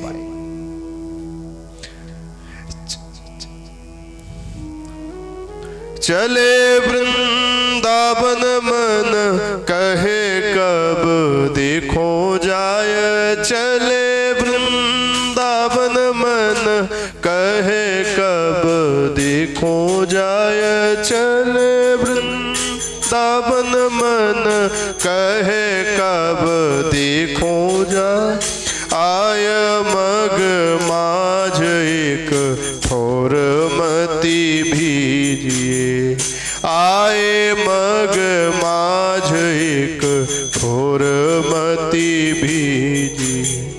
चले वृंदावन मन कहे कब देखो जाय, चले कहे कब देखो, आय मग माझ एक ठोर मति भीजिए, आए मग माझ ठोर मति भी। वृंदावन आ गए महाराज। वृंदावन आने का कारण क्या था? मन कहे कब देखूं जाए, बस मन बार बार कह रहा है कि कब जाकर के इस मन को मनमोहन के दर्शन होंगे। वृंदावन चलने लगे। वृंदावन के रास्ते में चलते चलते चलते चलते अभी वृंदावन पहुंचे नहीं है, बीच रास्ते में ही एक सरोवर दिखा। चलते चलते थक गए थे तो मन में आया कि चलो यहाँ पर थोड़ा विश्राम कर लें। स्नान की विश्राम की बड़ी यहाँ पे सुविधा है, यहाँ थोड़ा शांति एकांत पकड़े। सरोवर में स्नान किया, सरोवर के किनारे ही वृक्ष था, उसके नीचे विराजमान हुए। ब्राह्मण शरीर था, भक्त तो थे ही, मस्तक पर ऊर्ध्वपुंड लगा है, कंठ में कंठी है, हाथ में माला है और शरीर में पूरे द्वादश तिलक हैं और संत का वेश है, क्योंकि गुरु दीक्षा हो गई है, अब तो संत का वेश है, संत का वेश है। और भगवान का नाम जप करते करते समाधि लगा के ध्यान लगा के बैठे हुए। एक दिन बीत गया, 2 दिन बीत गए, 3 दिन बीत गए, बस ऐसी रूप माधुरी में मन फंसा कि बस सही नहीं है। कितने लोग 2-3 दिन के अंदर सरोवर में आए, पानी भर गए और अपना सब काम कर करा के चले गए, लेकिन इन्होंने किसी को देखा तक नहीं। लोग सोचे अरे पता ना है ये कौन से महाराज जी, कहां से कोई महापुरुष आए हैं, कोई साधु भगवान आए हैं। और देखो सरोवर के किनारे गांव के बाहर पेड़ के नीचे बढ़िया तिलक लगा है और आंख बंद करे 3 दिन बीत गए, हटे नया आसन से। ऐसो भगवान को ध्यान करें, ऐसो चिंतन करें। देखो देखो साधु संत तो बहना हमने बहुत देखे, पर ऐसो ना है, देखो आंख ही ना खोले। परयो बड़ो सूर दृग कूर के ना चाहे काहू। अब जब वहां ये गांव में चर्चा होने लगी ना, तो करने करने जपंजना पूरे गांव में हल्ला मच गया। अरे ऐसे साधु बाबा आए हैं, आंख खोल के बाहर देखते तक नहीं है, ऐसे जगदीश में मन लगाए, नेत्र अपने ऐसे जगदीश की रूप माधुरी में फंसाए कि जगत को देखते ही नहीं है, आंख एकदम बंद। ऐसे साधु को तो दर्शन करने चाहिए। लोग बाग आवे लगे दर्शन करवे, आवे चर्चा करके दंडवत करके चले जाइए अपने। अब आंख खोल के देख नहीं रहे, पर जो दंडवत करके जा रहे हैं और अपने एक दूसरे से वार्तालाप करते हुए कानाफूसी करते हुए जा रहे हैं, तो उनकी ये जो बात है कि साधु बाबा बहुत देखे पर ऐसे साधु संत हमने ना देखे, आंख खोली, तो ये बात कान में जा रही थी। धीरे धीरे कान में जब ये बात कई बार लोगों से कई लोगों के मुख से चली गई, सूक्ष्म अभिमान अंदर प्रवेश कर गया। भाई नारद जी जैसा हाल मानो, हिमगिरी गुहा एक अति पावन, हिमालय के नीचे गुफा में जैसे ही ध्यान लगाए और महाराज ध्यान लगा करके शाप का भी प्रभाव छूट गया उस ध्यान में, और बड़ी बड़ी अप्सराएं आई, कामदेव आए, सब आए, पर नारद जी ने आंख नहीं खोली। और बाद में जब आंख खोली, वार्तालाप हुआ और सब सुना कि अरे ऐसा ऐसा हो गया, तो सूक्ष्म अभिमान आ गया। राम राम, शंकर बाबा ने तो खाली काम ही है जीतो, क्रोध है ना जीतो, हम तो काम क्रोध सब जीत गए, लोभ हुए जीत गए, अभिमान ने प्रवेश किया। ऐसे ही सूक्ष्म अभिमान ने प्रवेश कर लिया। भगवान को सब पसंद है, पर गुमान गोविंद ही भावत नहीं। ये अभिमान, ये गुमान भगवान को पसंद नहीं है, ये नहीं भाता। ठाकुर जी बोले वाह, चलो अभिमान क्या आया देखो तो मेरी दृष्टि। पूरे गांव में ये हल्ला मचा है कि साधु बाबा आंख खोल करके दुनिया को देखते ही नहीं है, ऐसी आंख बंद है 2-3 दिन से। वाह, जैसे ही यह आभास हुआ मन में कि वारी मेरी दृष्टि, आंख खोली 2-3 दिन बाद, तो आंख खोलते ही क्या घटनाक्रम हुआ। वही सरोवर पर एक ब्राह्मणी पानी भरने के लिए आई थी, और जब वो पानी भर रही थी, पानी भर करके जा रही थी, तो उन्होंने आंख खोली तो वो सामने से घड़ा लेकर के पानी भरने के लिए आ रही थी, और घड़ा में पानी भर करके जो है जा रही थी। और तिया सर तहां सर तिया नहात देखी आंखें दीजिए, उसको आकर के सरोवर में जल भर करके और घड़ा लेकर के जाते हुए इतना घटनाक्रम उन्होंने देखा, और उसके रूप रंग को आंखों में ऐसा बसा लिया कि महाराज वही आंख टिकी रह गई। कितना सुंदर रूप है, कितना सुंदर रूप है।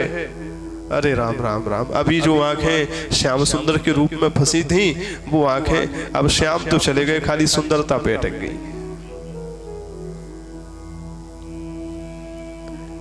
और वो ब्राह्मणी गई, भगवान का ध्यान चिंतन छोड़ करके बस उसके पीछे पीछे चलती है। देखे कहां है, इसको कहते हैं रूपा शक्ति। इसको क्या कहते हैं? रूपा शक्ति। कभी इस रूपा शक्ति की चर्चा विस्तार से करेंगे। भगवान ने यहां सुविधा दे रखी है, कोई बंधन तो है नहीं कि 4 दिन में पूरी करनी है। इसको कहते हैं रूपा शक्ति, रूप के प्रति आसक्ति। रूपा शक्ति महाराज अगर संसार के प्रति है तो बंधन में फंसे रहोगे, पर वही प्रगाढ़ रूपा शक्ति अगर भगवान के श्री विग्रह के प्रति हो जाए तो महाराज वही रूपा शक्ति आपका कल्याण कर दे। रूपा शक्ति महाराज चल पड़े बाबा पीछे पीछे, लगे बाके पाछे, उसके पीछे लग गए। और काछे कांच की न सुध कछु, श्री प्रियादास जी कहते हैं पीछे चले तो अब इनको यह भी होश नहीं कि हम एक स्त्री के पीछे पीछे जा रहे हैं, सदवा नारी के पीछे पीछे जा रहे हैं, पर हमारा अपना वेश तो देखे क्या है। काछे कांच की ना सुध कछु, कांच माने अरे मैंने धोती पहन रखी है, 12 तिलक लगा रखे हैं, कंठ में कंठी है, मस्तक पर ऊर्ध्वपुंड है, एक साधु का वेश है, वैष्णव का वेश है, और उस वेश में मैं क्या क्रिया करने के लिए किस भाव से पीछे जा रहा हूं।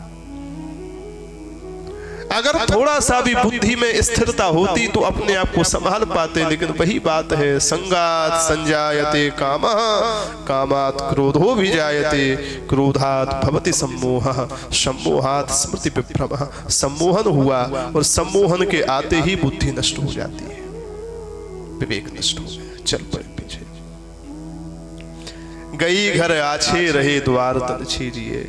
वो ब्राह्मणी तो घड़ा लेकर के चली गई भीतर, आप दरवाजे पर ही खड़े हो गए। भीतर तो जा नहीं सकते थे, जितनी देर तक देख सके देखे। वो जब वो भीतर चली गई तो आप दरवाजे पर ही खड़े हो गए। 1 मिनट बीता, 1 घंटा बीता, 1 घंटा से 8-10 घंटा बीत गए। वही खड़े रहे। किस भाव से खड़े हैं कि कहीं थोड़ा बहुत बाहर अगर आएगी तो फिर से दर्शन हो जाएगा। खड़े खड़े रहे। देखिए अभी जो नगर गांव के लोग चर्चा कर रहे थे कि महाराज ऐसे साधु बाबा आए हैं कि 3 दिन तक आंख ही नहीं खोले। अब सोचो, अब आप 8-10 घंटे पे से किसी के दरवाजे पे खड़े रहेंगे और ऐसे, तो फिर वही नगर गांव के लोग अब क्या कहेंगे? हो गया गुमान, हो गया पूरा अभिमान का परिणाम। ठाकुर जी ने दिखाई दी, चर्चा होने लगी। अरे राम राम राम, देखो देखो हम तो ऐसे सोचे, साधु बाबा तो हम लोग अंत गए पीते हैं। लेकिन अब लोग कुछ भी चर्चा करें, इस समय इनको कोई होश नहीं। महाराज इतने में ही बाहर से वह ब्राह्मण आया, जिसका वह घर था, जिसकी वह धर्मपत्नी थी, वह आया। भगवान का बड़ा ही भक्त था। दरवाजे पर खड़े हुए साधु संत के स्वरूप में श्री बिल्वमंगल जी को देखा तो देखते ही महाराज पता नहीं कौन से मेरे जीवन का आज पुण्य सद्भाग्य उदय हुआ है, मेरे दरवाजे पर साधु संत खड़े, द्वादश तिलक धारण किए, कंठी धारण किए, हाथ में माला लिए और मेरे ही दरवाजे की ओर निहार रहे, घर की ओर देख रहे हैं। पता नहीं मेरी धर्मपत्नी तो बड़ी भक्तिमती है, पता नहीं उसकी अब तक दृष्टि क्यों नहीं पड़ी। कोई साधु संत दरवाजे पर खड़े, उनको भीतर तक नहीं लाई, कुछ खिलाई पिलाई भी नहीं, ऐसा कैसे हो गया। सबसे पहले तो आया, दंडवत प्रणाम किया और दंडवत प्रणाम करके सीधा भीतर गया और सीधा भीतर जाकर के धर्मपत्नी को कहा, अरे दरवाजे पर भागवत खड़े हैं, भागवत माने भगवान के परम भक्त खड़े हैं, और तुमने अब तक उनका आतिथ्य नहीं किया। आयो बाको पति द्वार देखे भागवत ठाणे, आयो बाको पति द्वार देखे भागवत ठाणे, बड़े भागवत पूछी बधू सो जनाइए, बड़े भागवत पूछी बधू सो जनाइए। कही जू पधारो पाप धारो गृह पावन को, पावन पखारो जल धारो शीस भाई। आयो बाको पति द्वार देखे भागवत ठाणे, आयो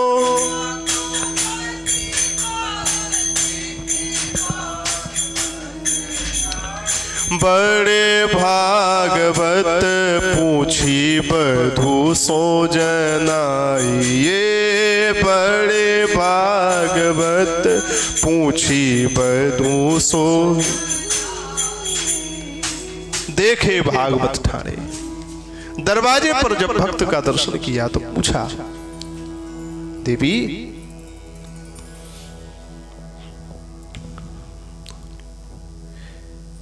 बड़े भागवत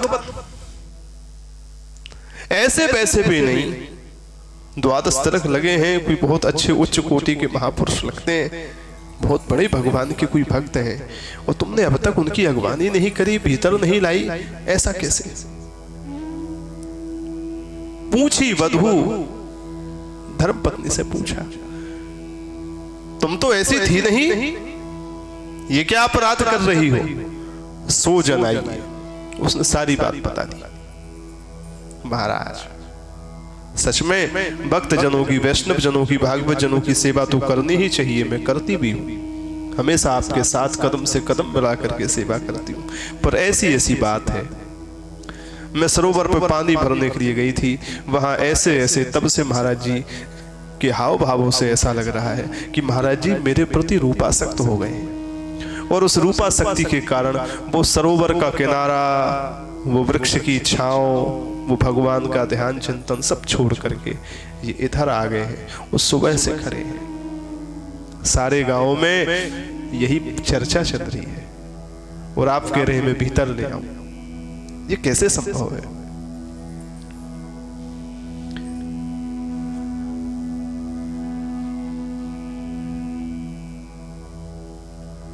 धीरज धर्म मित्र अरु नारी, आपतकाल परख यही चारी। हम भले ही कहें हम बड़े धैर्यवान हैं, बड़े धैर्यवान हैं, बड़े धैर्यवान हैं, पर आपत्ति के समय आपने कितना धीरज रखा है ये तब पता चलेगा। अनुकूलता में तो सब धैर्य रख लेते हैं, प्रतिकूलता में आप कितने धैर्यवान हैं। अनुकूलता में तो सर्व धर्म के रक्षक बन जाते हैं, धर्मावलंबी बन जाते हैं, लेकिन प्रतिकूलता में आपने कितनी धर्म की रक्षा करी है। श्री जानकी जी जानती थी कि ये लंकेश है, लंकाधिपति राक्षस राज रावण है, राक्षस के ही स्वरूप में खड़ा है, मेरे को हरण करने आया है, अपने मुख से बता रहा है। लेकिन जानते हुए भी एक पतिव्रता, एक सदगृहस्थ नारी का यही कर्तव्य है, धर्म है कि उसके दरवाजे पे, चौखट पे कोई सन्यासी के वेश में कुछ मांग रहा हो भिक्षा, तो देनी चाहिए। मुझे पता है ये हरण करके ले जाएगा, कहां ले जाएगा, क्या करेगा, अब राम जी जाने। लेकिन अगर मैंने अपने धर्म की रक्षा नहीं करी, मेरा गृहस्थ धर्म खत्म हो जाएगा।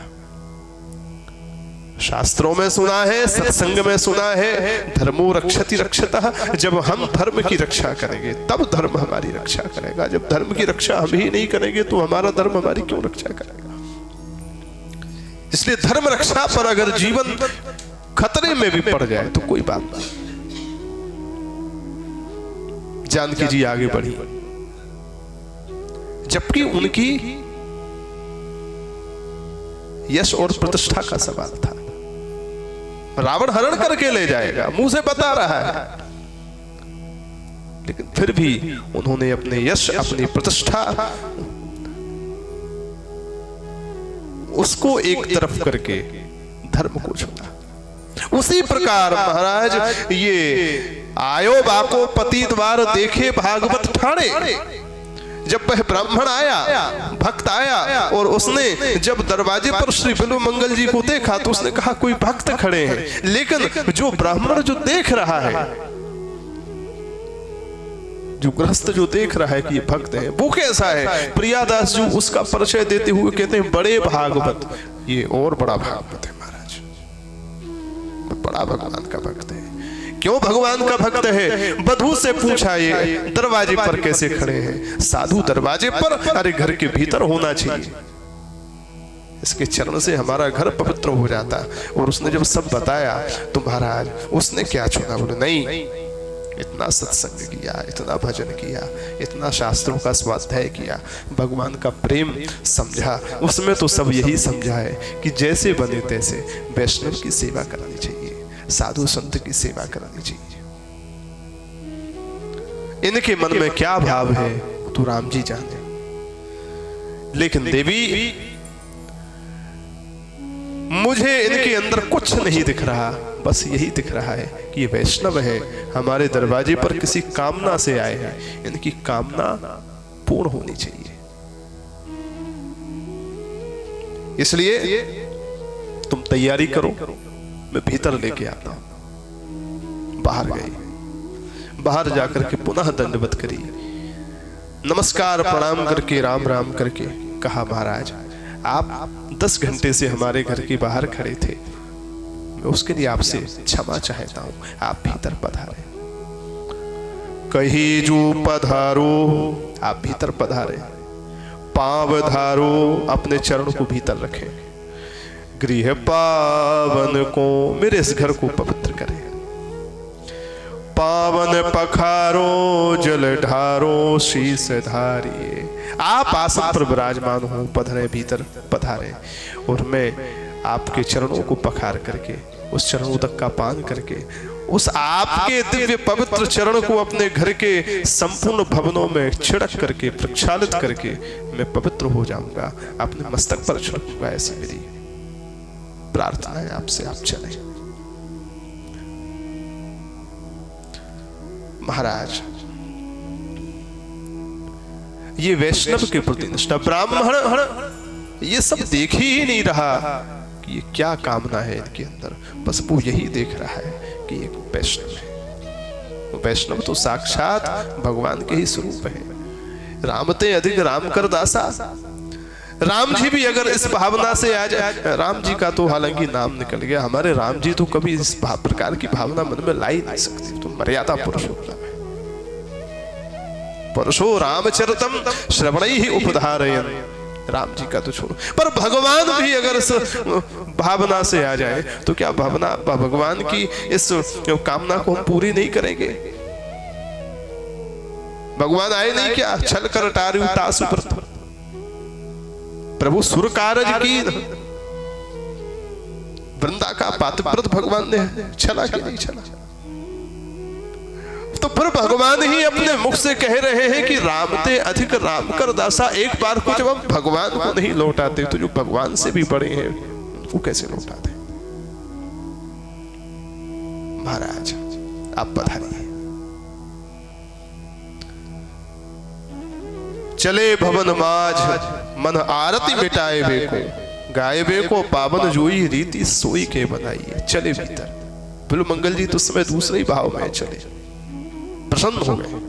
क्यों चले हैं? बोले मन आरती मिटाई बेको, अंदर जो पीड़ा हो रही है अब ये मेरी मिटेगी। प्रसन्न होकर के भीतर आए।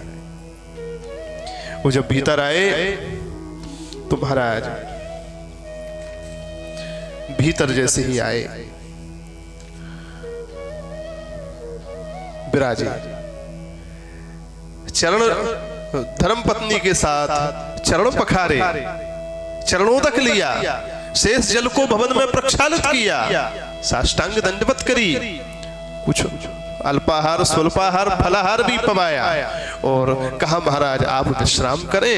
और उसके बाद धर्म पत्नी को अपने कक्ष में अंदर ला करके कहा देवी अब तुम 16 श्रृंगार करो।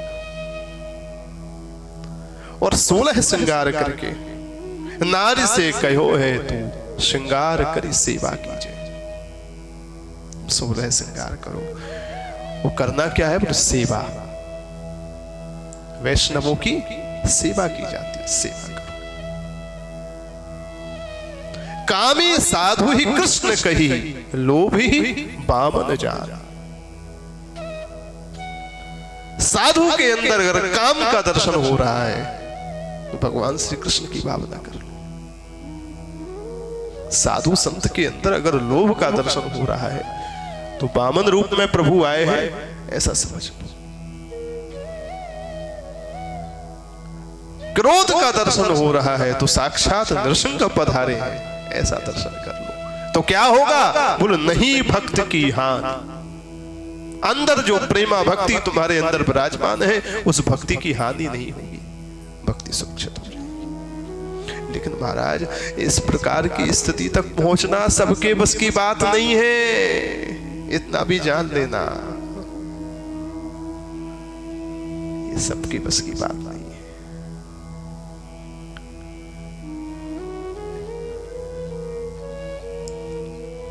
तू श्रृंगार करी सेवा कीजिए, श्रृंगार करो, सेवा करो। लीजे हो सुहाग जाम बेग प्रभु आई। क्या बात बोली है महाराज। इतना सब कह रहा है वह भक्त अपनी धर्म पत्नी से। उद्देश्य क्या है? धर्म पत्नी से कहता है जामे बेग प्रभु आइए। बेग माने जल्दी से प्रभु आएंगे। कैसे आएंगे? बोले एक बात बताओ, आप इनकी सेवा करोगी तो ये संत प्रसन्न होंगे जिस भावना से आए, ये प्रसन्न होंगे तो इनकी प्रसन्नता से भगवान प्रसन्न होंगे, और भगवान जब प्रसन्न होंगे तो भगवान प्रसन्न होकर के हमारे पास में आएंगे, और जब भगवान का दर्शन हमको होगा तो हम दोनों प्रसन्न हो जाएंगे। जा मैं बेग प्रभु आई, इसलिए तुम जल्दी से जाओ। धर्म पत्नी भी अपने पति से बोली महाराज मैं एक पतिव्रता हूं। पतिव्रता तो मन से स्मरण तक नहीं कर सकती अपने पति के अतिरिक्त किसी पर पुरुष का। आप तो जो है सेवा करने के लिए वहां भेजने की बात कर रहे हैं। मेरे पातिव्रत धर्म का क्या होगा? मैं सब मानती हूं पर मैं एक पतिव्रता हूं, मैं ऐसा कैसे कर सकती हूं? ब्राह्मण ने कहा देवी तो बिल्कुल ठीक कह रही है, आप एक पतिव्रता है। वो पातिव्रत धर्म तो सबसे बड़ा है, लेकिन तुम्हारा पातिव्रत धर्म रत्ती भर भी रंच मात्र भी खंडित नहीं होगा। इसलिए खंडित नहीं होगा क्योंकि मेरी आज्ञा है, तुम अपने पति की आज्ञा मान रही हो। जरा विचार करो, पति की भी आज्ञा होगी, पति की आज्ञा को मानोगी, पति प्रसन्न होगा। साधु का मनोरथ पूर्ण होगा, साधु प्रसन्न होगा, और पति के प्रसन्न होने पर, साधु के प्रसन्न होने पर भगवान प्रसन्न होंगे। तुम्हारा पातिव्रत धर्म रक्षित हो जाएगा। तुम जाओ। ये भागवत है, ये वैष्णव है। आप जरा बताइए, इतनी उच्च कोटि की भावना किसी की हो तो क्या ठाकुर जी रक्षा नहीं करेंगे? ठीक है महाराज।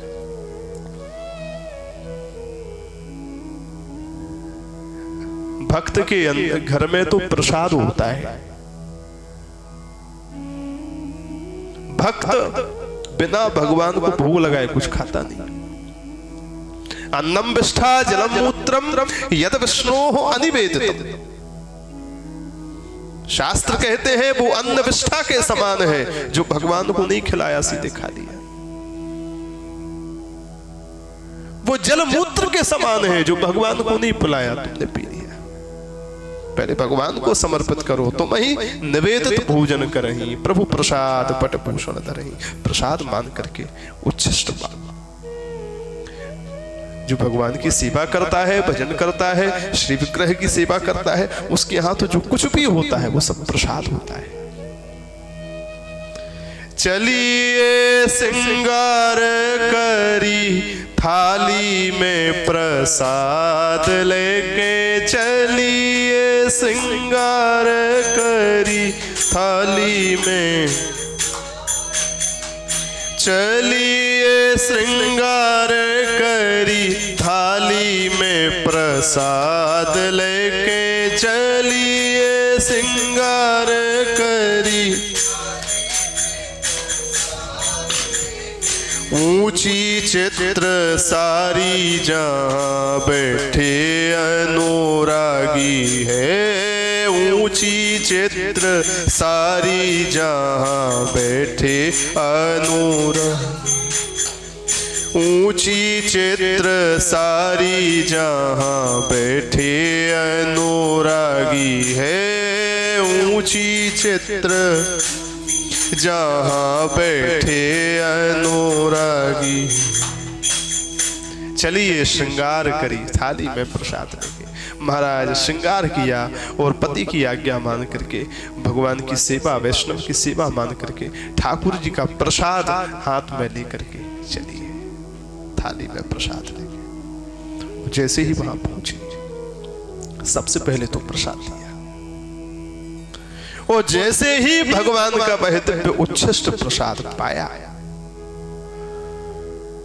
यह दिव्य प्रसाद प्रिया प्रियतम को, वह दिव्य भगवान का उच्छिष्ट निवेदित किया हुआ प्रसाद जैसे ही श्री बिल्वमंगल जी ने पाया, अन्न के खाने से मन में दोष प्रकट होते हैं, पर प्रसाद को पाने से मन के जितने भी दोष हैं, जितनी भी दुष्प्रवृत्तियां हैं, वो सब खत्म हो जाती हैं, मन पवित्र हो जाता है। प्रसाद को पाते ही महाराज मन पवित्र हो गया, सारी वो जो काम इच्छा थी खत्म हो गई। इसने तो प्रसाद दिया, बाबा ने पाया, और ये हाथ जोड़े खड़ी थी। झनक मनक जाई जोरी कर ठाड़ी रही, दोनों हाथ जोड़े खड़ी थी। परंतु जैसे ही इन्होंने प्रसाद पाया, गही मति देख नून वृत्ति भागी है। वो न्यून जो वृत्ति थी, जो काम की जो इच्छा थी, जो रूपासक्ति थी, वो खत्म हो गई महाराज।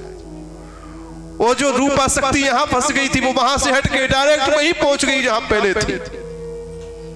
और जैसे ही वहां पहुंची तो एकदम नीचे से ऊपर तक श्री बिल्वमंगल जी कांप गए। राम राम राम राम, ये क्या हुआ? कहा मेरा मन सरोवर में पेड़ के नीचे बैठ करके भगवत चिंतन कर रहा था, भगवान की दिव्य रूप माधुरी में, श्री विग्रह की माधुरी में डूबा था, और कहा मेरे मन में ये पुनः चिंतामणि के समान जैसे वहां रूपा शक्ति हुई, ऐसी यहाँ रूपा शक्ति हो गई, और मैं यहाँ कैसे आ गया?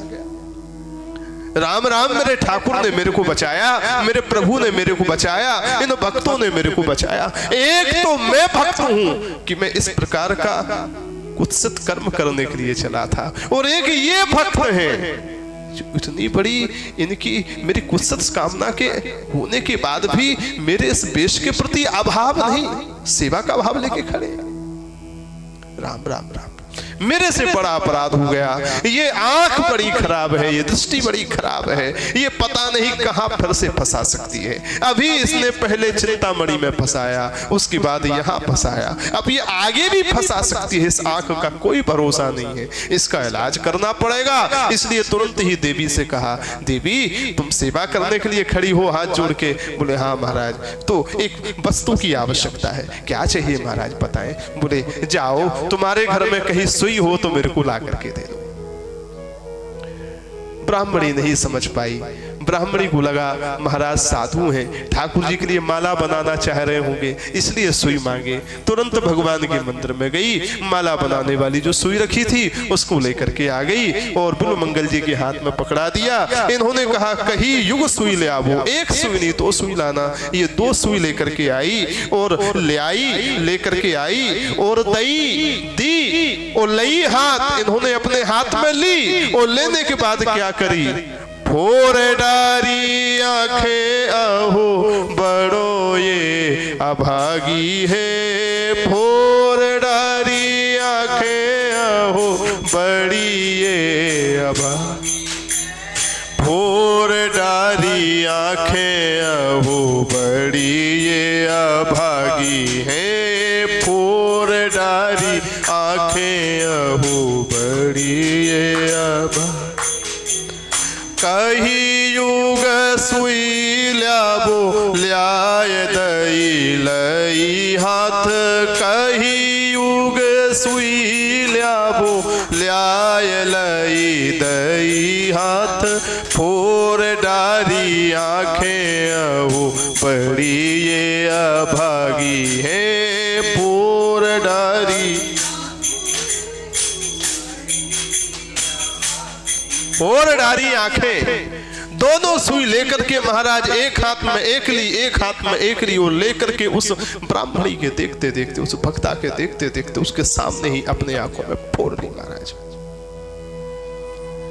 आंखों से रक्त बहने लगा, रक्त की धार बह चली। कितना कठिन काम है महाराज।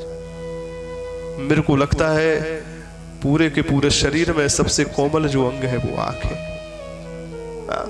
न कान इतना कोमल है, न हाथ इतना कोमल है, न पैर इतना कोमल है, न पेट, न मुख, कोई इतना कोमल नहीं है जितना कोमल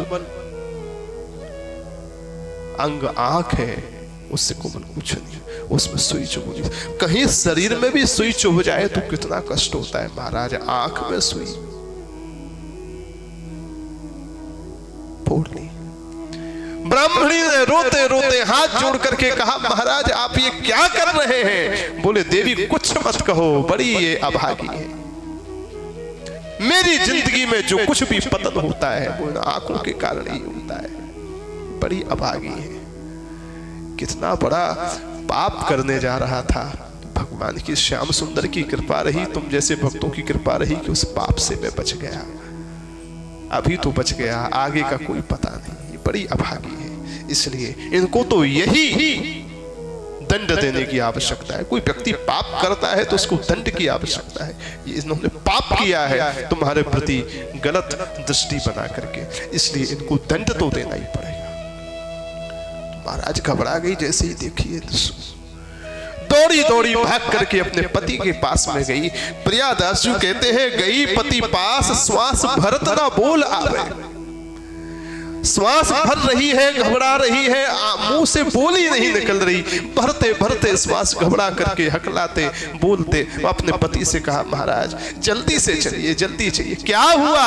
बोले बोली तुम पाए आए पाए परे रागिए। महाराज ऐसा ऐसा हो गया। सुनते ही ब्राह्मण भी दौड़ा दौड़ा आया, आकर के सीधा चरणों में गिर गया। महाराज हमसे क्या अपराध ऐसा हो गया?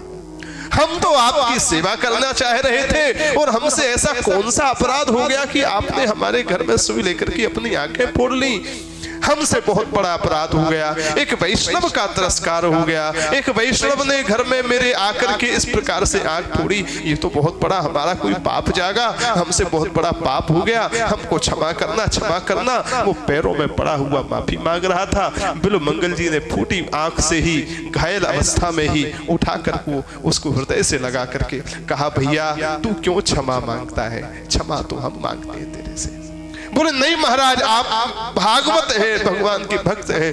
बिल्वमंगल जी ने कहा हम तो भागवत हैं पर तू हमसे भी बड़ा भागवत है। धन्य है तेरी भक्ति, तेरी भक्ति धन्य है।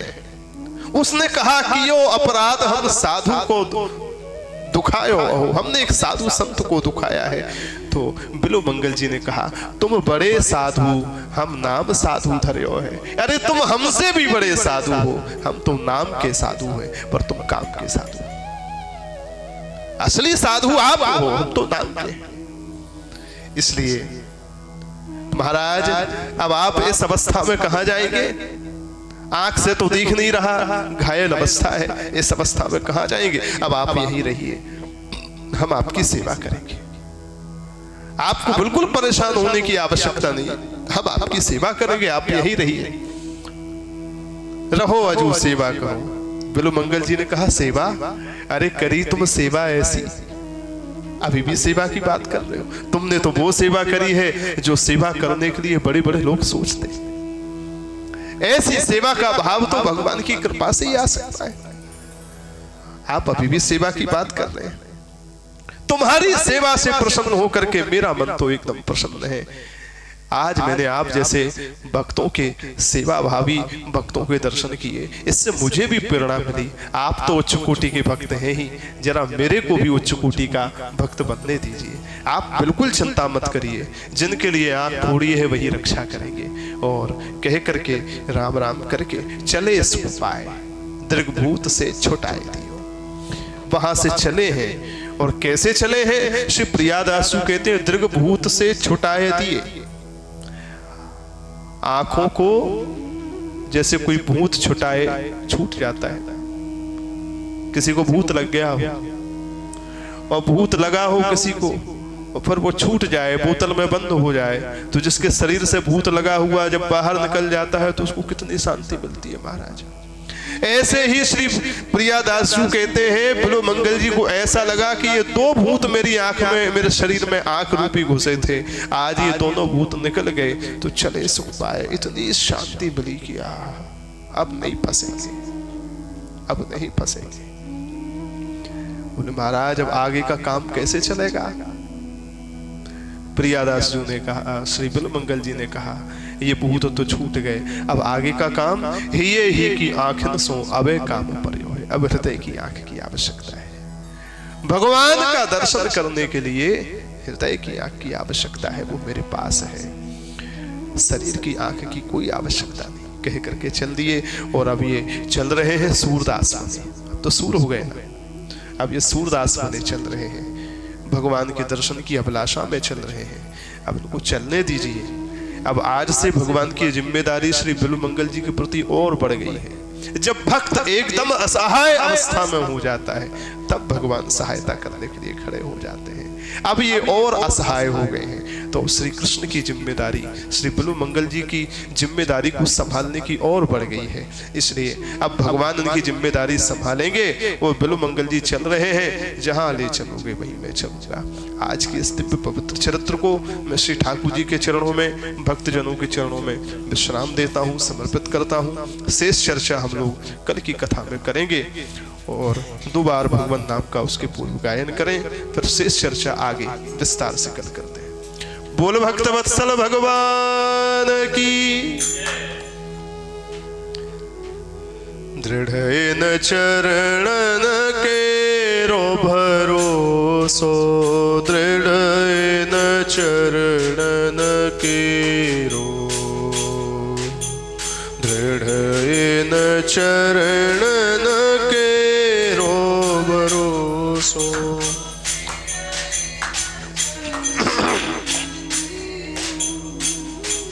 ओ दृढ़ न चरणन के रो भरोसो, दृढ़ न चरणन के रो, दृढ़ न चरण।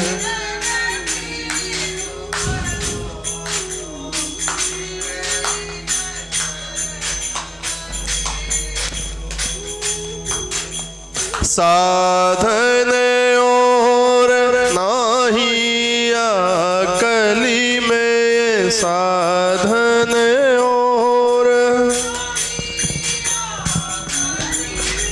साधन और नाही अकली में, साधन और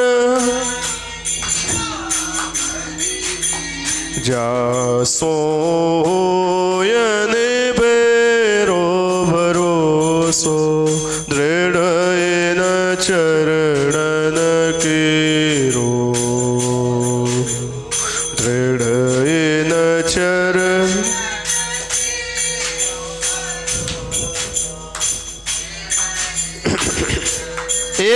साधन। श्री पल्लभ मुख चंद्र छठा बेन, श्री पल्लभ मुख, श्री पल्लभ मुख चंद्र छठा बेन, श्री पल्लभ मुख चंद्र, श्री पल्लभ मुख चंद्र छठा बिन,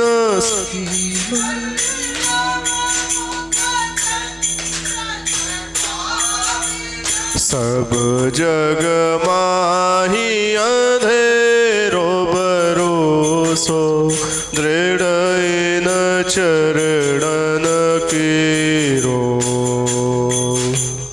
दृढ़ इन चरणन,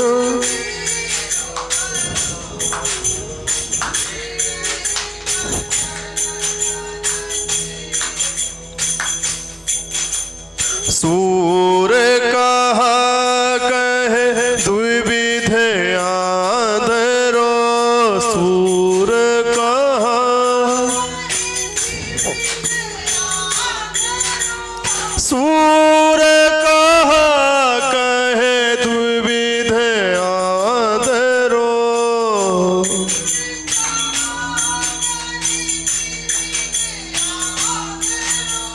बिना मोल को चेरो भरोसो, दृढ़ इन चरणन केरो,